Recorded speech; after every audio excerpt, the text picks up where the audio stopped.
Just find the right spot. So it's Good. going.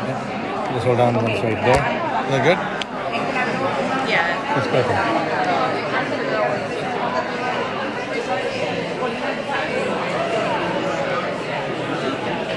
Now's your chance.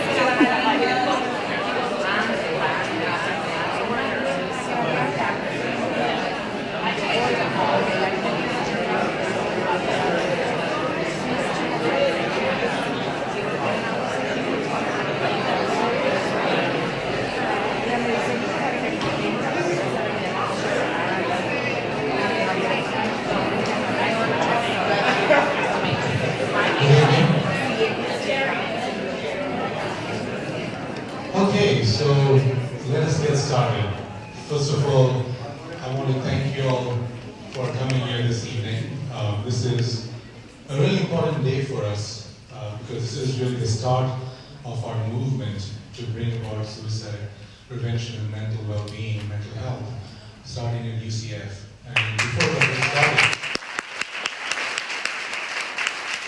I want to say a couple of few thank yous.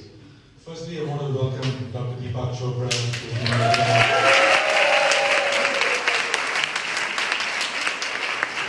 Dr. Seymour, president of UCF, who's been very generous.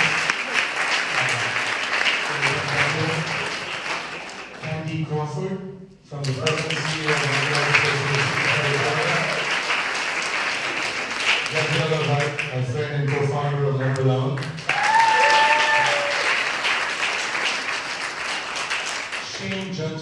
Shane from Student Services, UCF, and his team, big shout out to the And I want to thank a very special person this evening, Colin Caulfield. Colin, can you please stand up?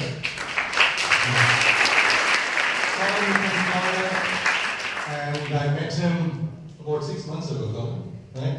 He was in San Diego, and he says, Poonacha, I really want to support the NeverAlone movement, and I want to do something in Florida. And this is actually the start of what he conceived. So I want to say a big shout out to Colin.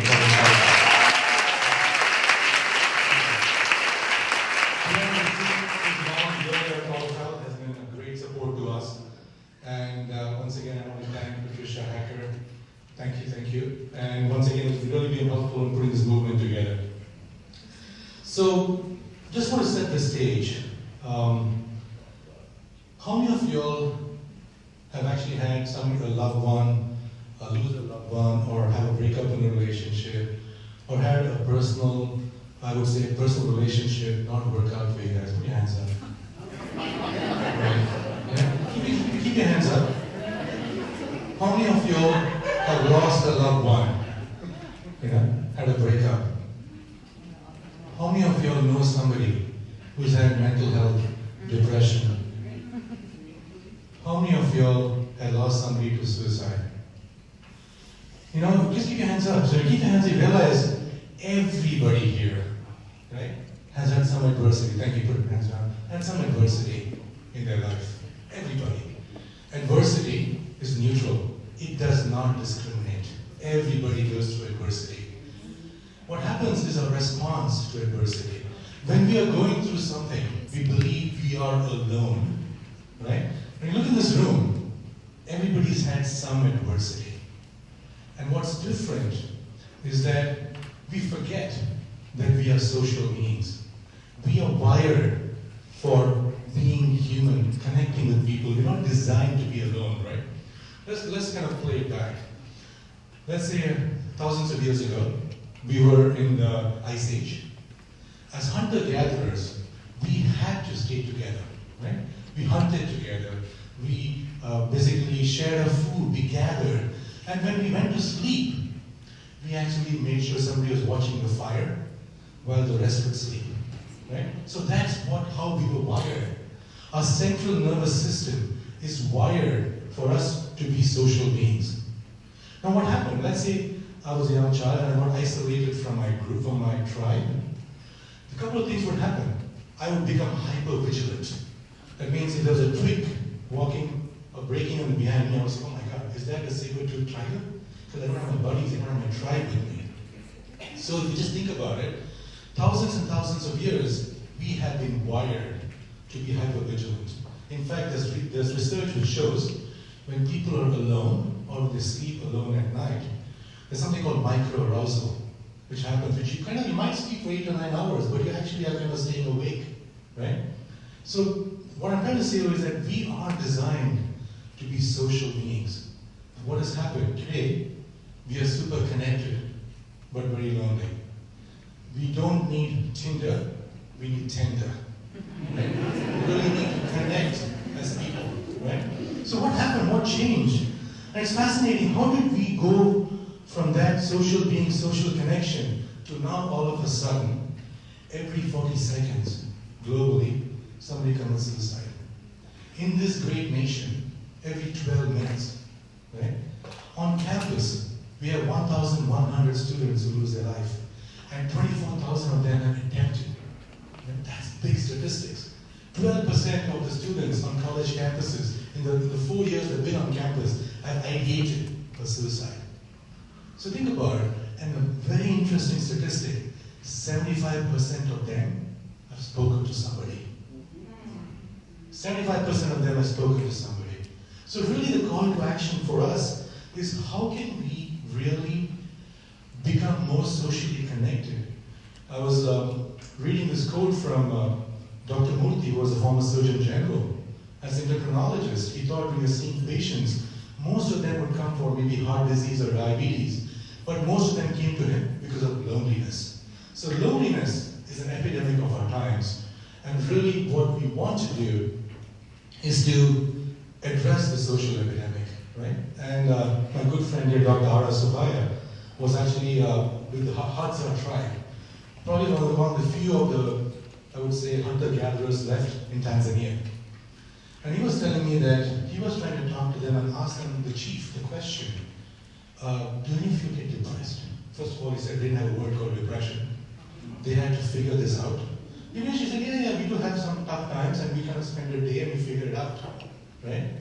The second question he asked, does anybody in your tribe ever commit suicide? Was there anybody who took their own life?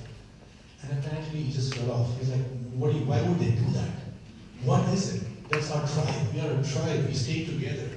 So what I'm saying is that somewhere along the way, we have forgotten that we need to be connected.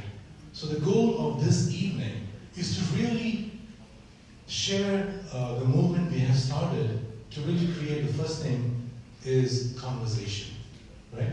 When people are lonely, two things happen. One, their life seems almost invisible. They come to campus, it's almost like nobody ever sees they're there. Invisible. The second thing that happens, their life becomes inconsequential. What I do really doesn't matter. Why does it? It's okay. So our goal today is to ensure that we can always have a conversation. The second thing we want to do with the movement is to foster and nurture a connection, a community, so we can always feel that we are never alone. Somebody's always got our back, right? The third thing we need to do is to really bring to light curated programs and content from experts. And that's really why Dr. Seymour and Candy Crawford are here to really highlight the amazing work which is already happening within the community. So that's really our goal this evening. We'll kind of show you a very short film, just a sneak preview of what we are planning. And you have all our information. Please give us your feedback and comments. And after that, we will have a panel, a kind of Q&A, and then we'll close it up with a meditation from Deepak. Right? With that, I'd like to invite Gabriella Wright to kind of introduce the film and why we are here, and what's, what do you have to plan for next?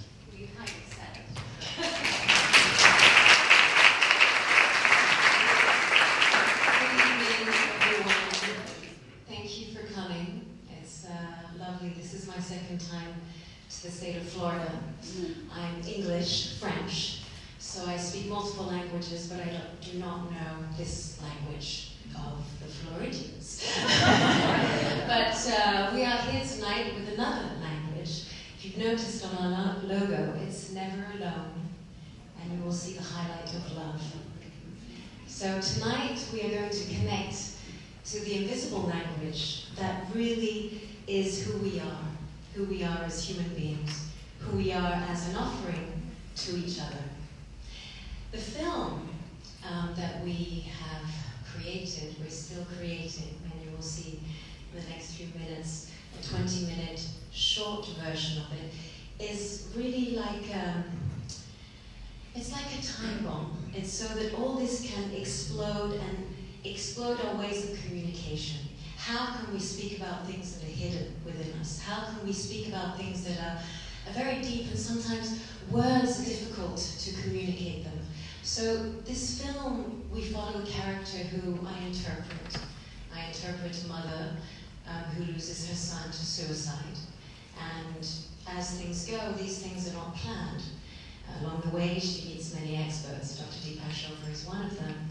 And she goes to understand what is consciousness life and all the journey that pursues. So this is cute, minute preview. I hope you enjoy it. The director is not here tonight, Michel Pascal. He's also our fourth co-founder, and he apologizes for any non-color grading and et cetera, because we still are in post-production. So I hope you enjoy it, and I don't need to say much because really everything has already been said, but I think it's more what can we feel, and I hope that you will feel something whilst you experience the film. Thank you.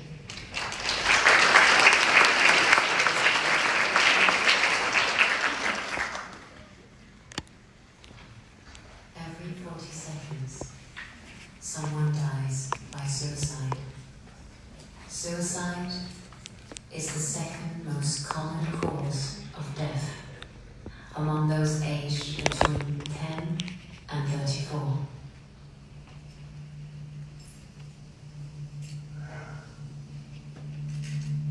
What's happening here?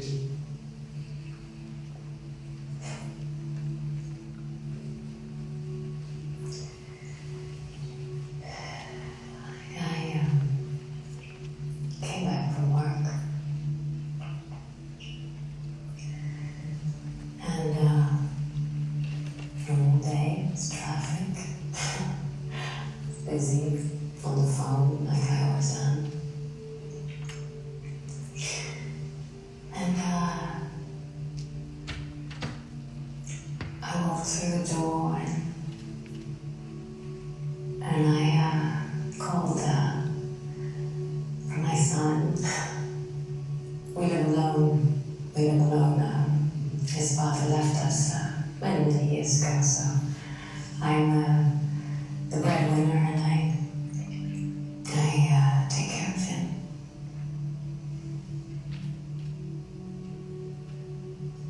And as I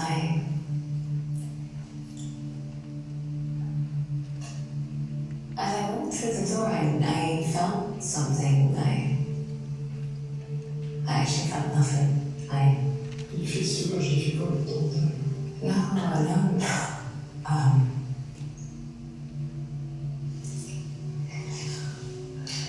I opened the door to his room.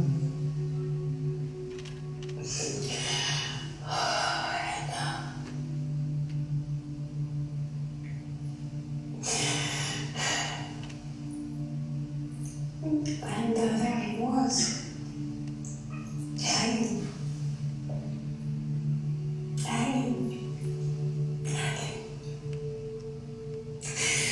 From his top window.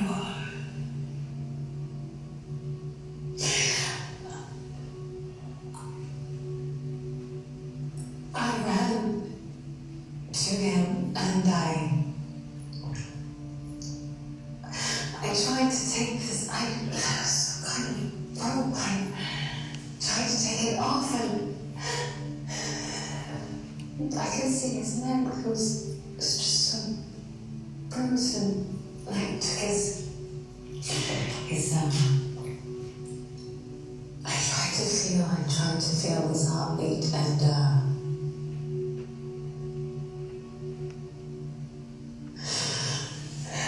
was nothing there.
to the Never Alone Conversations, a positive way to talk about mental health and suicide prevention. I'm your host, Joshua Thompson.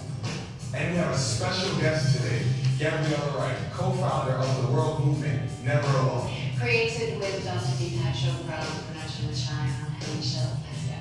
Thank you for having me. Thank you. It's not a film, it's not a documentary. It's a combination, it's like a testimonial. It's built on true stories, a combination. And my director, Michelle shot it in a very, very raw style to lessen the gap between the audience and the subject. I am a meditation teacher for the parolees in Los Angeles at Amity Foundation.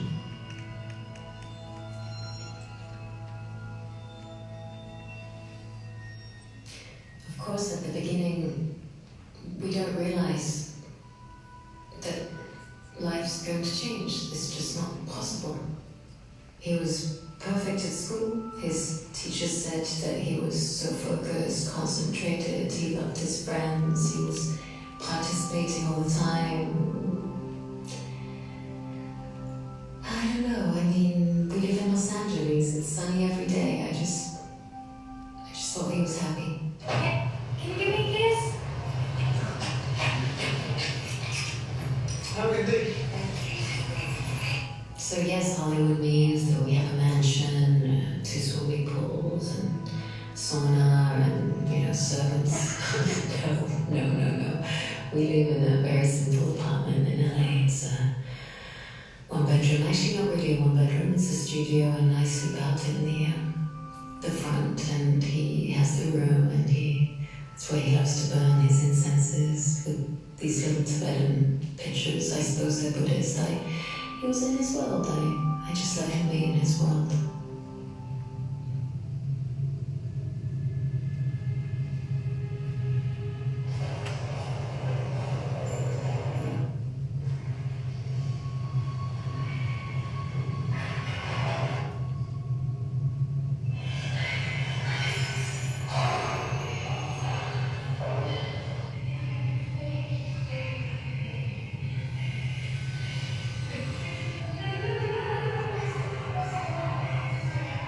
It was very difficult,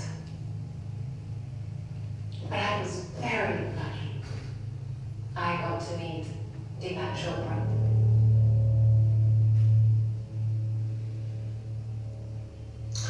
Well, there are many ways to come to terms with what you went through. First is actually on a very practical, normal human level, and that is grief must be experienced. When there is grief, you must embrace it. The more you suppress it, the worse it gets. And grief is a sign of not only loss, but it's also a testimony to the love that you share. So it's important to recall those moments of love. At the same time, it's very important to embrace the grief and sadness. And emotions are always referred to as feelings because we feel them in our body. They're not just mental events. So grief is felt in the heart, as you know, in the pit of the stomach. And you should embrace that, and you should also recall the most precious, beautiful, loving moments that you had, and invite his presence in your heart and feel it. He's present in your awareness, and he was present in your awareness when he was in physical form. Because everything we experience is in awareness.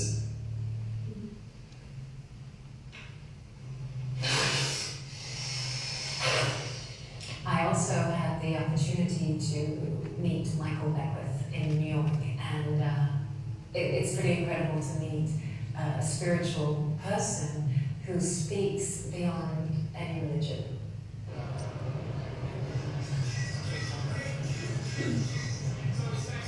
I have spoken to individuals who are on the verge of suicide. And to the best of my ability, I seek to let them know that their life is precious did not create their life. The life is an extension of the creative presence. And this presence, by whatever name we choose to call the presence, has given us so much potential. And the potential within us is greater than the problem we're facing. So we don't give up. It may be hard, it may be tough. We may be on the ground, we may be on our back. But there's something within us that's so precious that we have to find a way to cultivate it and express it. The principle is this: potential is always bigger than the problem. So I tell people, please, one day, I invite individuals to do something every single day, just for one day, not for a year, not for 5 years, just one day. Give yourself one more day until you discover that that which is within you is greater than the issue.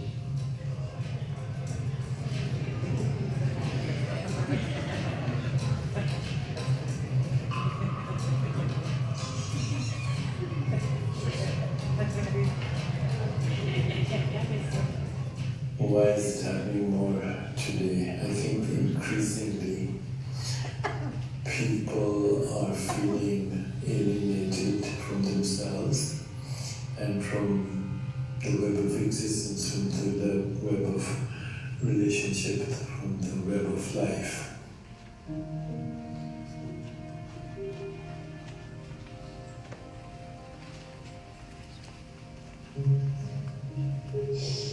If you stay alive,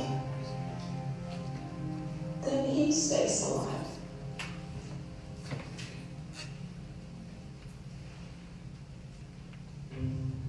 When someone takes their life, they're in a spiritual crisis. They don't feel like they belong here anymore. Yes, I think that he's really telling you the answer, and the answer is that he wants to go back home to the Himalayas, that's really where he wants his ashes to be.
My son is alive. He's well. He's at school. I'm an actor, but I'm also a human being with a story. And whilst we were shooting this film, we tried to make a film about suicide prevention years ago. We started in France. Nobody wanted to make it. 10 years ago, suicide wasn't the second cause of death. It was way further down the list. But 2 years ago, I decided to pick up this project with Machaiah. We started it very broadly, very simply, because we knew that telling the story was the most important thing we could do for one another as a collective. But during the filming,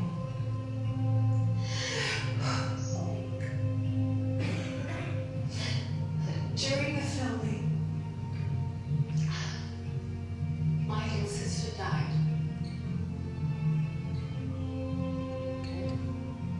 She took her own life, and we had to stop everything. So we stopped. And NeverAlone was born.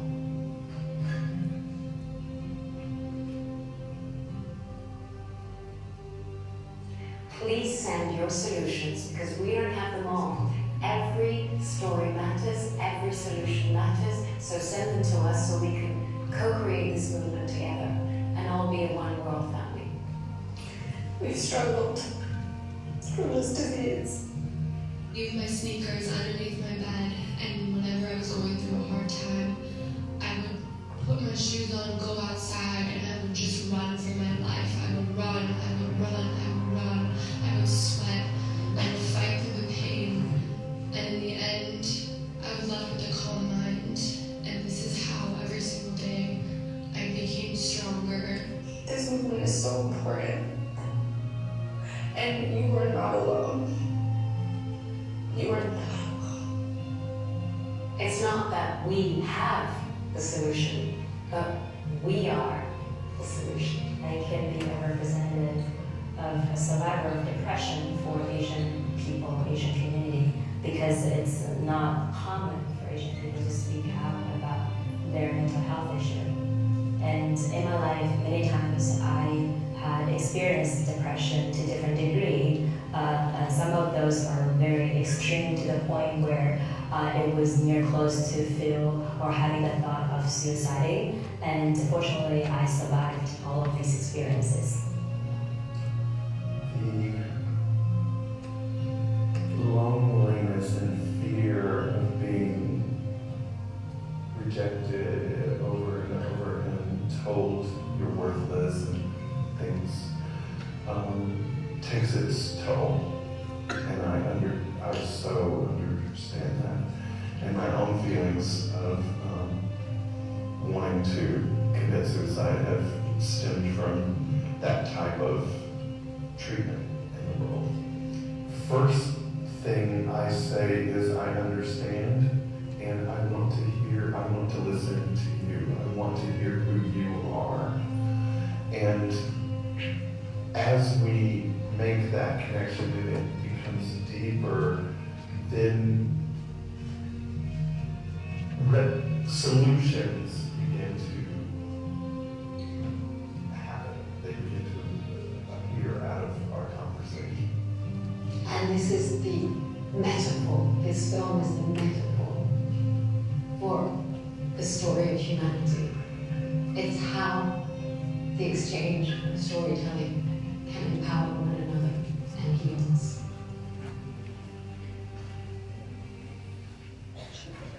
I am an international DJ producer. I've been there before where I've been really depressed and felt really, at the bottom. So music to me is my biggest therapist.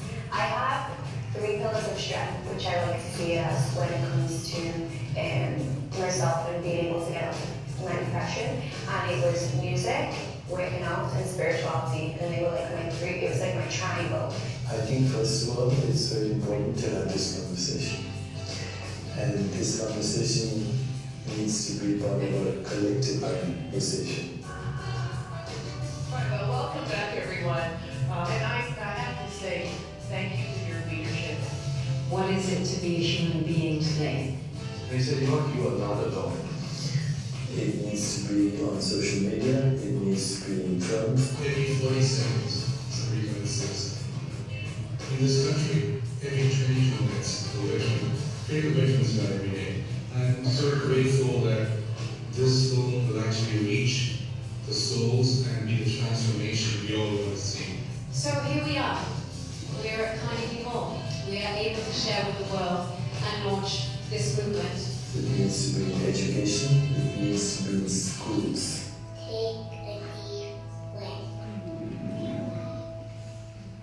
As Deepak says, when we calm the mind, we can change the world.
Katie.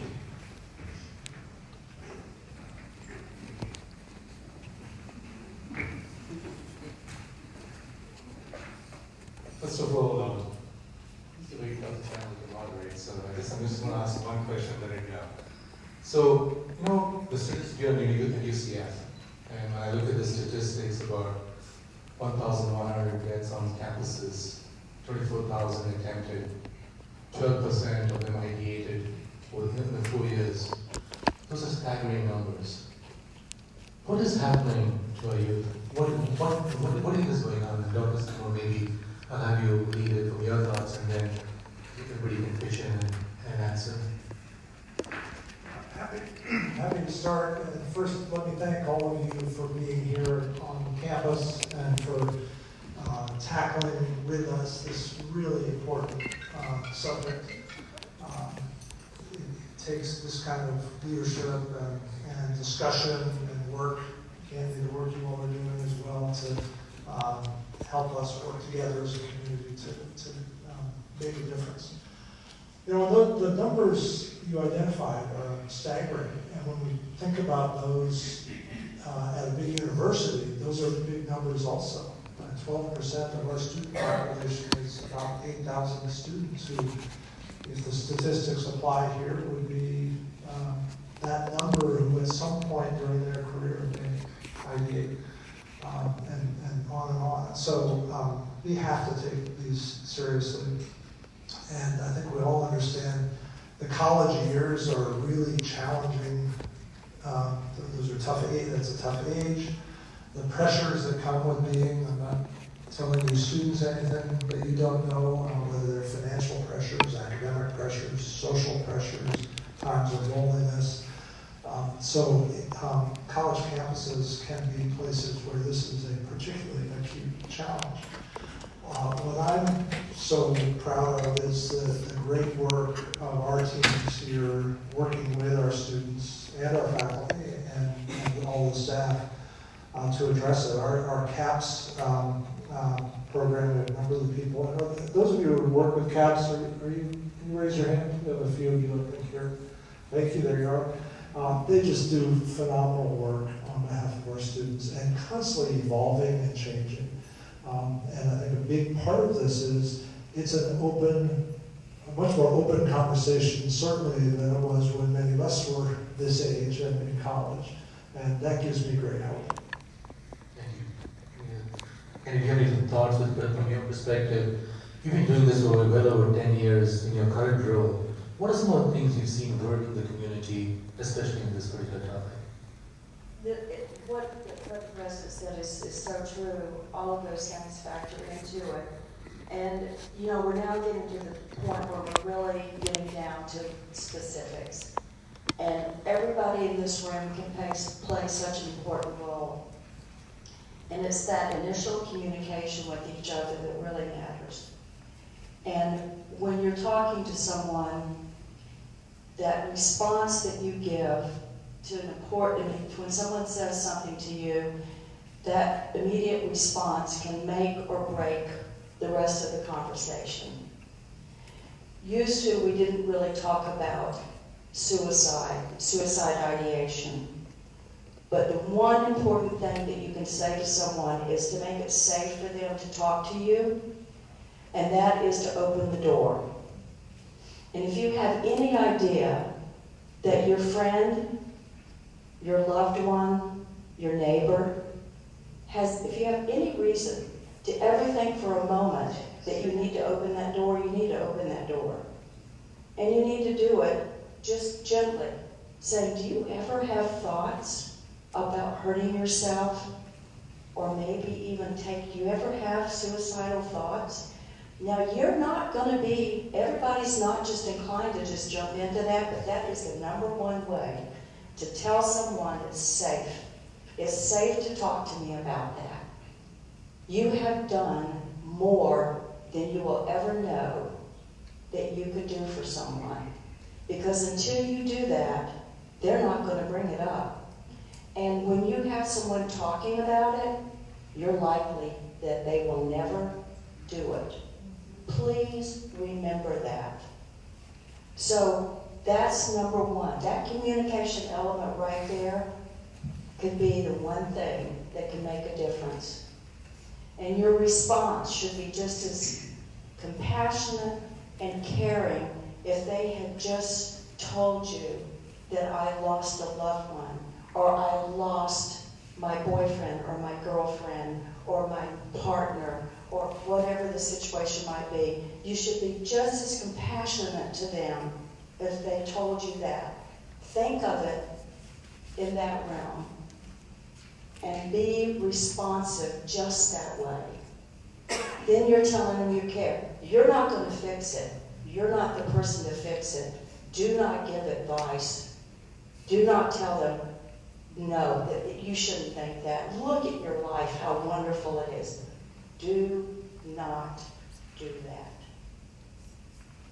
Don't do something like that because you're going to hurt your wonderful family. They're already thinking that they're hurting everybody around them. They're worthless to everybody around them. I'm hurting everybody. Don't go there. You don't know what's going on with them. Don't try to fix something that you are not prepared to do. So that communication could make all the difference in the world for that person. Opening that door. We used to have the idea you don't want to say anything about suicide because you're planting the idea. You are not planting the idea. No. So don't be afraid of that. If they come out and say, oh no, I have never had ideas like that, that's good, great. That's great. And also, you need to know that they need to know that you care. That My Story Matters is one of the programs that we have at the Mental Health Association. People want to be able to come and tell their story. We give them a safe place to do it. They come and they tell their story. And we have other people that want to tell their stories that are there to listen to it. Boy, does that make a difference to people. They really matter. We're sitting there, we're going to listen to your story, and you can tell it. And if you want to, if you feel really good about it when you get through it, we'll post it on our Facebook. And some of them just really love to do that. But they've given their story, and it means a lot to them. So we work very closely with UCF.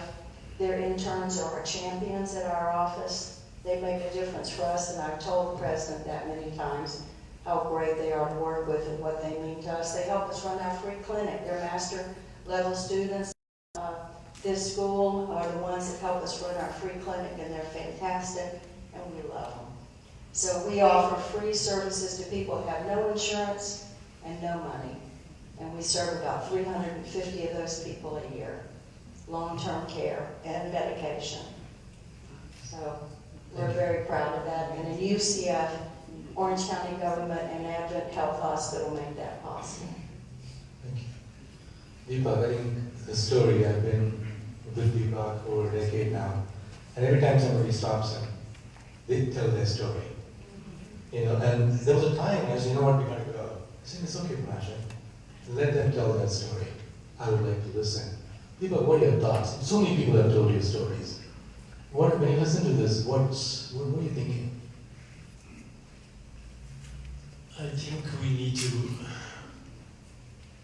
readdress what education is all about. We're in the university right now, and education is always portrayed as the means to success. And there's a lot of pressure about that, and also a lot of misconception about success and what it is. And I hate to say this in the university campus, where education has nothing to do with your happiness, period.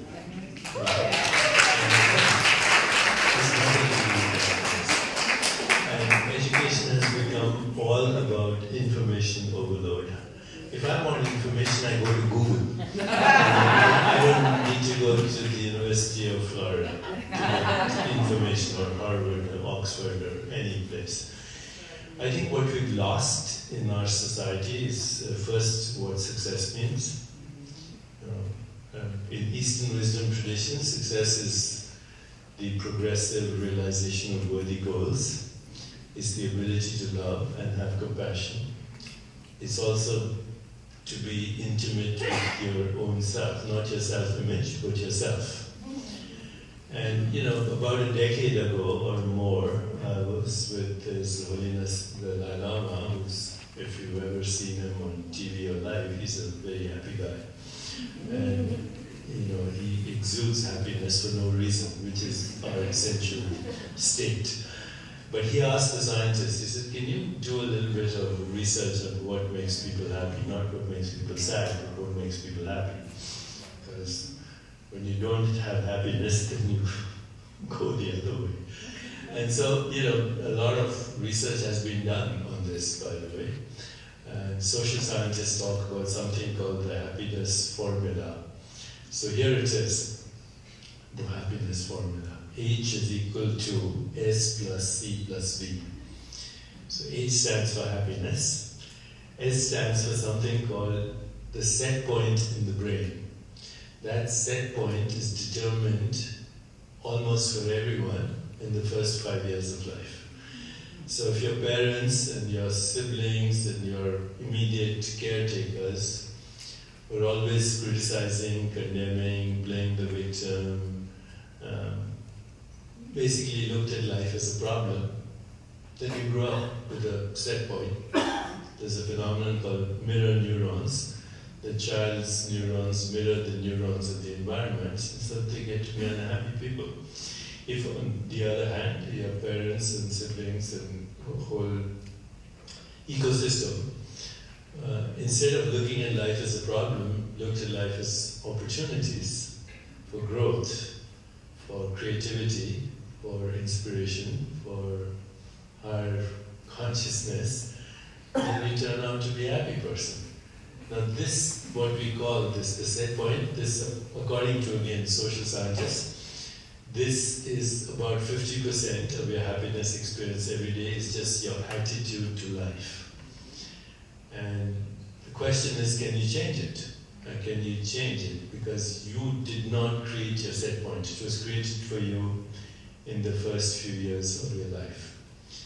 As Poonacha said, we are social animals, and mammals, in fact, all mammals, don't look at just human beings, look at primates, other mammals. The word mammal comes from the word mama, which means mother, mater, breast, or mama. Mammals are breastfeeding.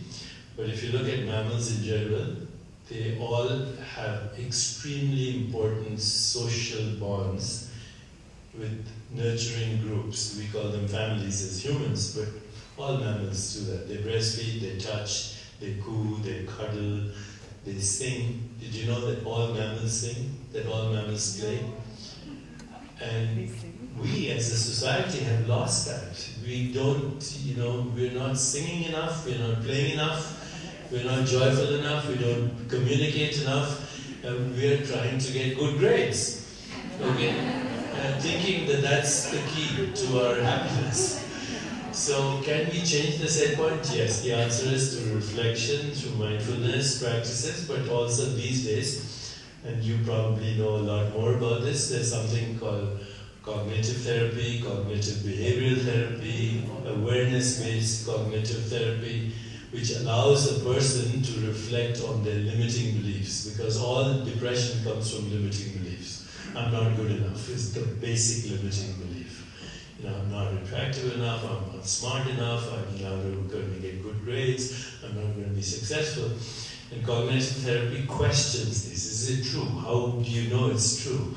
Are you 100% sure if it's true? What is this limiting belief doing to you? What is the opposite of it? And, a little bit of reflection, the set point changes. But there's a process to it. It's not just saying, you should be happy.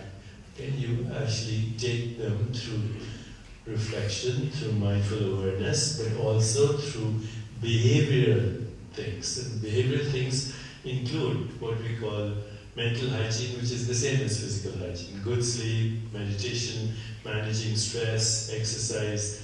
There's now something called the polyvagal theory, which means that when you deep breathe, when you smile, when you have what is called vagal stimulation through yoga, through chanting. These are now known therapies for stimulating the healing nerve in our body, which actually goes everywhere, including influencing the microbiome. We have Naveen Jain here, who heads a company that looks at the microbiome, the health of your bacterial genes. So that can all be changed through these practices and even through diet, through food.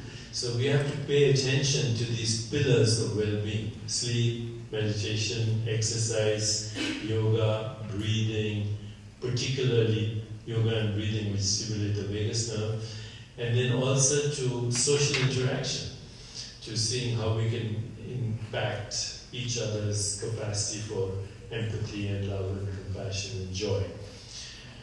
So that's the first part of the happiness formula. 50% of your experience every day is your attitude. Is life a problem? Is life an opportunity? The second part of the formula, which is C, H is equal to S plus C, is conditions of living, and it applies to financial conditions. So there are two kinds of communities that are extremely unhappy: the extremely poor and the extremely rich. And the reason is they both think of money all the time. It becomes their identity. So this is also well looked at. If you win the lottery today and you make $20 million, you'll be very happy today. You'll be happy for the next 6 months. In 6 months, you'll return to your set point. And in 5 years, you're likely to be more unhappy than you were before you won the lottery, because now you're worried about taxes, you're watching the stock market, you're thinking of all these issues that come with having too much money. So 10% of your happiness depends on how much money you have. 10%. So that leaves 40% at the last. That's called V. H is equal to S plus C plus V. These are the choices we make every day. So there are two kinds of choices we make every day. One is for personal pleasure: sex, alcohol, entertainment, food, shopping. Shopping is, by the way, the number one reason people seek happiness through shopping in the world. That's why we have an ugly word for human beings. It's called consumer. Do these activities make you happy? They do, in fact, but only for a few days. Then you have to repeat the pleasurable experience. And if you have an addictive personality, then it can lead to addiction. There's another choice that you can make every day for happiness, and that is, do you have meaning and purpose in your life? Are you expressing your creativity? And most importantly, can you make other people happy? The fastest way to be happy is to make somebody else happy. So, and you can do that just by paying attention to them, which means listening to them, noticing something strong and good about them, which is called appreciation. Affection, letting them know you are there and you care about them. And acceptance. Don't try to change other people. It's hard enough for you to change yourself. Okay? Trying to change somebody else so you feel better is kind of insane. So once we know the dynamics of things, I think we need to do all the things you're saying. We also need to focus on joy as an experience every day in our lives, because that's how we were born. We weren't born depressed. Nobody's born depressed. Babies are full of wonder, full of curiosity. They're friendly, they're smiling all the time.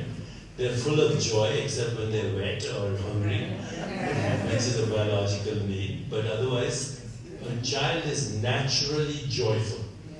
So what are we doing as a society to take away our natural, innate capacity for joy? That's what we need to address as a society. So NeverAlone, I think, is a very important movement which says, yes, let's focus on mental health, let's focus on physical well-being, let's be there to support each other, but let's also figure out how to create an ecosystem of joy, of love, of compassion, of empathy, of creativity, of insight, of imagination, of inspiration. So, there is a problem, but there's a solution which is not always focusing only on the problem, but what our innate capacity is for creating a more peaceful, just, sustainable, healthier, and joyful life, personally and collectively. I think the solution is obvious, but we need to harness the experts as well, but also invite all of you to share your stories, not only about, what happened to you when you were sad or depressed, but what makes you happy, what makes you joyful. These stories, we are storytellers. Humans are storytellers. This is and this is a double-edged sword. It's a sword because other mammals don't tell elaborate stories about their life. We do, and we have to be aware of what is the narrative inside us. So what is the story you're telling yourself? Is there another story? Because every story you have has infinite other stories entangled there. So that's, my little thing from what I learned from the happiness experts.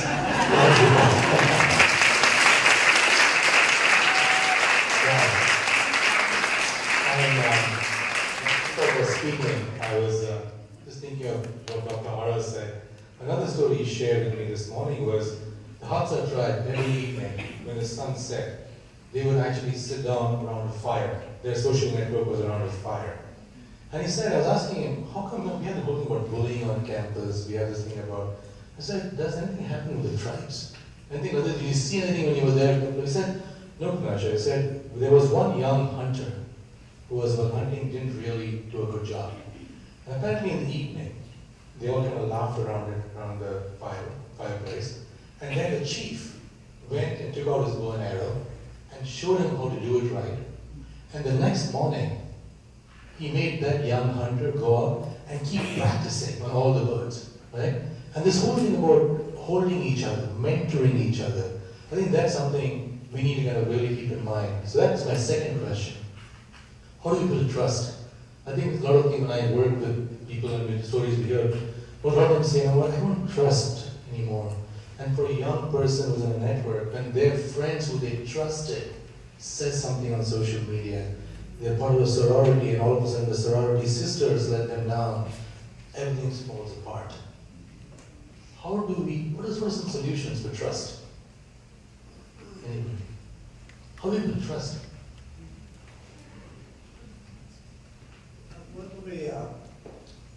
They talk about a slightly different way as I was reflecting. Thank you for those thoughts.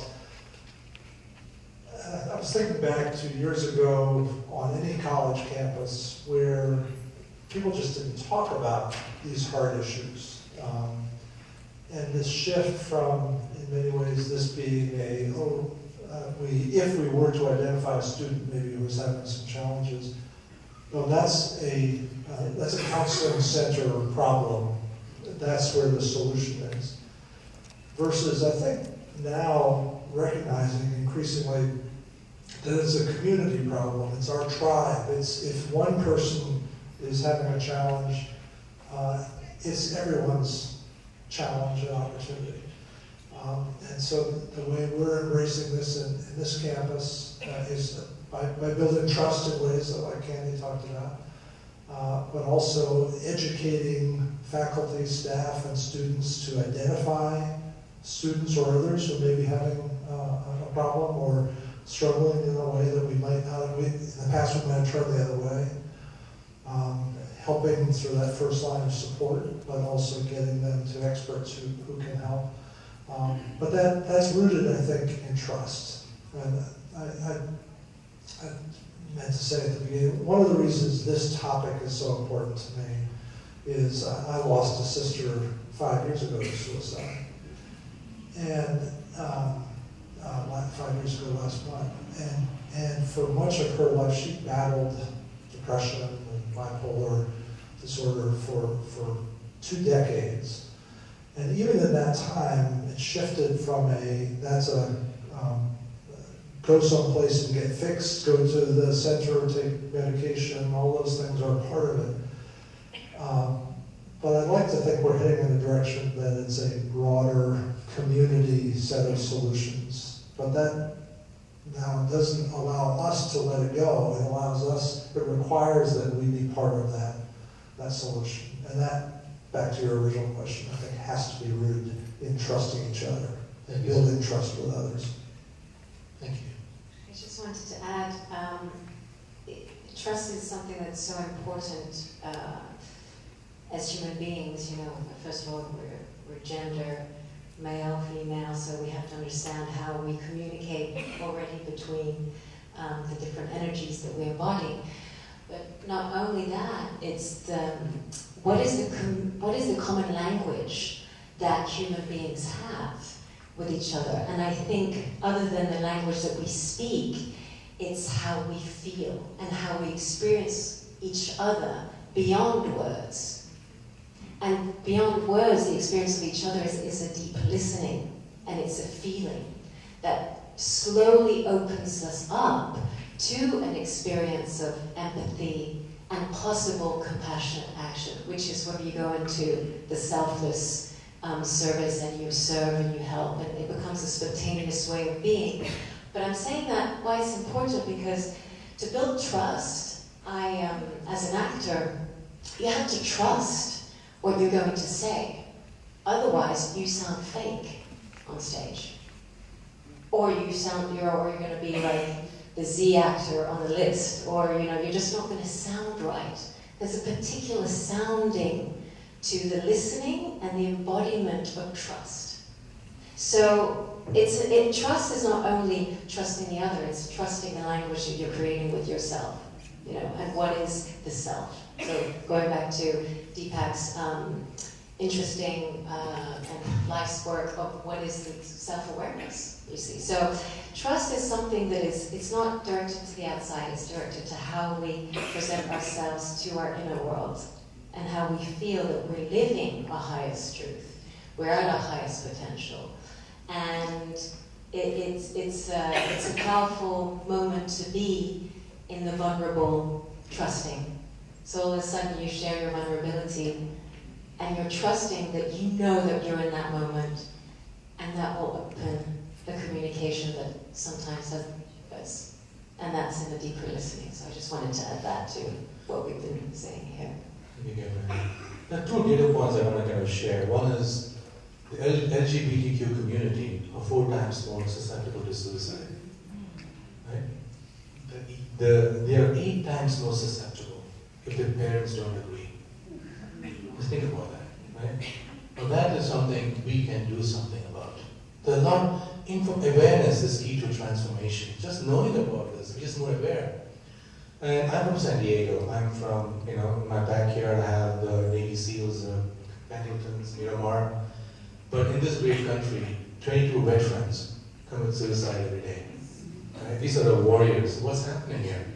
And there's been interesting talking about what can we do. The US Navy has this acronym. And the acronym is called Is Back Warm, in my Indian accent.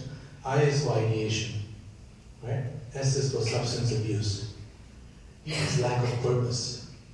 A is anxiety. T is lack of trust. H is lack of hope. W is withdrawn, hope. W is withdrawn. A is anger. R is recklessness. M is mood change. When we actually are a community and we sit down for breakfast, lunch, dinner, we see these signs, right? I understand, what is this ideation? What behind this conversation? You look anxious today. You did something really reckless yesterday. Why did you do that, right? So this acronym is Back Warm. It's from the US Navy. I believe it's something we can all adopt within our communities. So no longer we just saying, how was your day? Awesome. No, it's not awesome. It starts today. Can we talk about it, right? So that's a, I think Candy's okay. She's got a cough. I think she had an allergy. So moving on to the last question before we open up to questions. This is an interesting research. In 2010, Brigham Young University did a research, and they found that weak social connections reduces your life expectancy by 15 years. Right? It's almost like smoking, like I think what the number was, about 15 cigarettes a day, equivalent to that. What can we do to really strengthen social connections. I mean, that's really community. So, Deepak, what are your thoughts? And we'll just ask Just go back to wisdom traditions and what they say. I mean, we don't have rituals anymore for celebration except when they have cheerleaders for sports. But that's the only ritual we have here. But there are rituals for celebration. You are the national champion. It's a great ritual, but that kind of ritual should be for everyone, not just for sports. We need rituals for celebration, and ritual is not part of our society anymore. So that's one thing. What was the exact question? How do we create more tighter social connections? If loneliness is creating just epidemic, if one of the solutions is Sangha, like you talk about. Yeah, so again, in Eastern wisdom traditions, in Buddhism, they say, take refuge in the Buddha, which means take refuge in higher consciousness.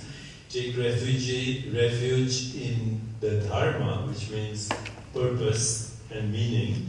And the third is take refuge in the Sangha, in the community.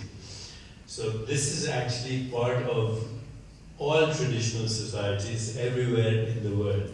In India, the three words we use are seva, service, sangha, community, and simran, spiritual practice, which includes meditation. So this is not part of our community anymore. And what I'm saying is, if we could create online and offline communities just with those three things, take refuge in higher consciousness, self-awareness, take refuge in the community, and take refuge in the Dharma, the purpose. We all have a purpose, and we all can contribute to the betterment of the world. And then create rituals around that, create meetings around that, create Sangha around that. And these days, you can have global Sanghas through technology. Yeah, Dr. Seymour, any thoughts? Hard to top that, but thank you. We are approaching, I think, with technology, this as a community, which starts with educating each of us more. For example, we have an online application called Cognito that many universities have embraced, and it really is a chance. It helps us educate our faculty and staff and others to identify challenges among the community. Again, not to solve them, but to identify and help get the resources in place for those who may need it. And the other thing is, there's a line in the film, which I'm very excited about as it comes together, so congratulations on that. But the idea that we don't have the solution, but we are the solution. And the emphasis on we, I think, is a huge part of that. So thank you for that. Thank you, Dr. Seymour. Gabriella? I just think if we break through this numbness, we have a social numbness that is not helping us be social, basically.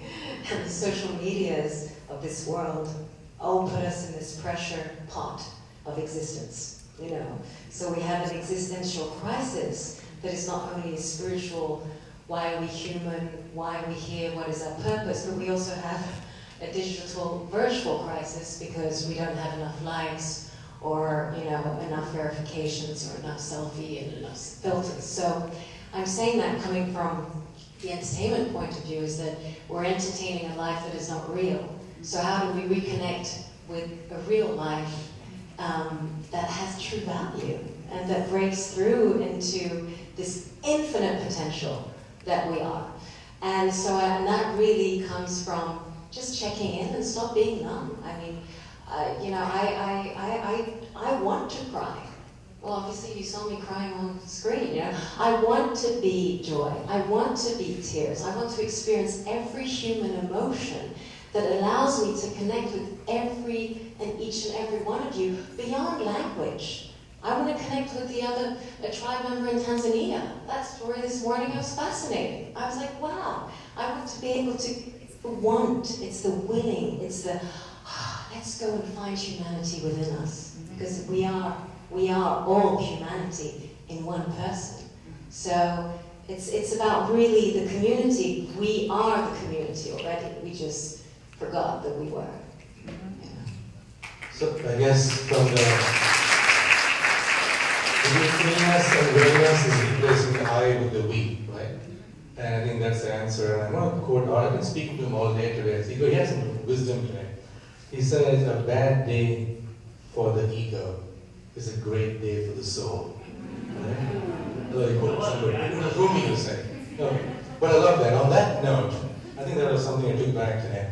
Let's open it up for maybe 5 questions. Anybody have questions? And then we will move into a meditation from Deepak and close. Yes, sir. Actually, you know what will help if we can just line up everybody here. But I'm going to get the one question started right here.